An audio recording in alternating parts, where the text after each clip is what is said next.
What's up, guys? Cejaman back with another DC Multiverse the Batman 2022 movie figure review. We're going to be taking a look today at the Drifter Bruce Wayne. Now, before we get started, I got to give a shout out to Richard who found this for me. Thank you, Richard. He found this one in the Armored Spider-Man from the Marvel Legends line. And if you want to follow him on social media, take a look at his Instagram. It is at terror.pops. Okay, so there is a chase or a variant of this, an unmasked version of this Bruce Wayne, and we've all seen how the face looks. Does not look the greatest. I mean, there's variants for I think almost every character. I have all of them so far, minus the Penguin. I think the Penguin is starting to hit locally, and then he does have a motorcycle, the Drifter motorcycle. I know that's going to be a really popular cycle to pick up, especially because a lot of people are going to be using them for different characters, not necessarily just the Batman. Now, if you guys haven't been watching the channel, I'm reviewing a lot of stuff from Pizza, Spin Masters, Mcfarlane, from the Batman film. So packaging is pretty much standard,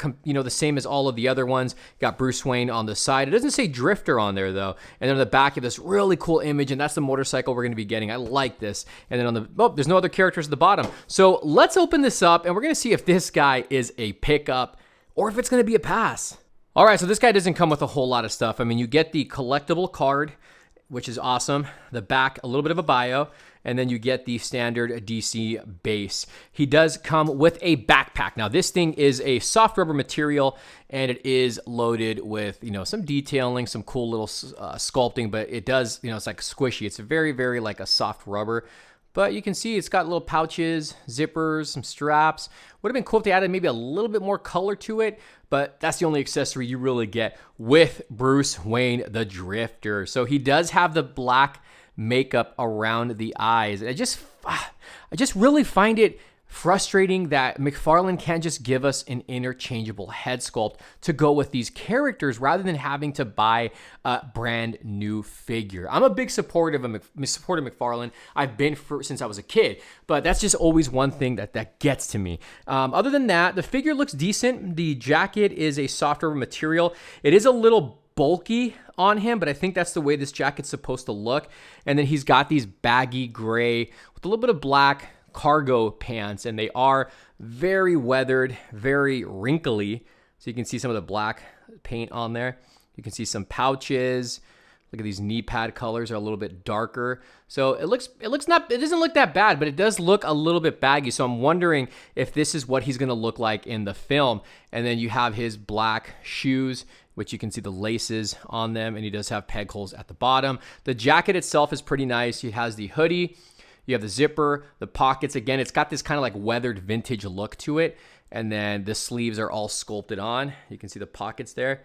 And then there is the back, and then there's the hoodie. It's kind of like a glossy color. I guess from this point of view, with the mask on, it does resemble Robert Pattinson. You can see the nose peeking through the mask, a little bit of the mouth too. But I do like the black makeup and the messy hair. He didn't come with a helmet, which is strange, but I know the motorcycle does come with a helmet, and it's going to probably fit the unmasked one. I'm not sure if it's going to fit this one fully, and he does have some like sleeveless or fingerless gloves. Now, as far as articulation goes for this guy, he does have rotation at the waist. He does have a little bit of an ab crunch. The head does have rotation. It also goes up and down very slightly. The arms go in and out, forward and back. He's got a bend at the elbow. It's not double jointed.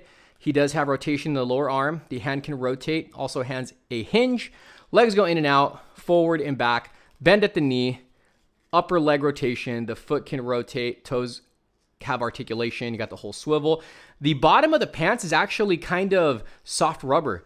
So if you can see that, it doesn't hinder the articulation. So that's pretty cool that they added that. And I just noticed too, you can see some layers in his clothes. He's got like 2 different layers underneath the jacket. Now, getting the backpack on is not a problem whatsoever. That's why it's really good that the backpack has these soft rubber material, for the straps, so you can kind of stretch it out. Just don't stretch it out too far because you don't want this sucker to break, and you just got to maneuver the hands a little bit. Just be careful, guys, because I'm hearing a lot of horror stories with Mcfarlane's toys breaking right now, especially that year 2 Batman. And like I mentioned before, my friend Robert had his Riddler break, and then I had my Catwoman broken out of package, but I managed to put it back together. So other than that, that, this is a really nice figure. It's actually better than I expected it to be. I thought it was going to be not the best looking figure. I mean, I'm still going to get the unmasked one, and we'll see where we go from there. So let me know in the comments down below if this is a pickup. Is it a pass? Are you going to get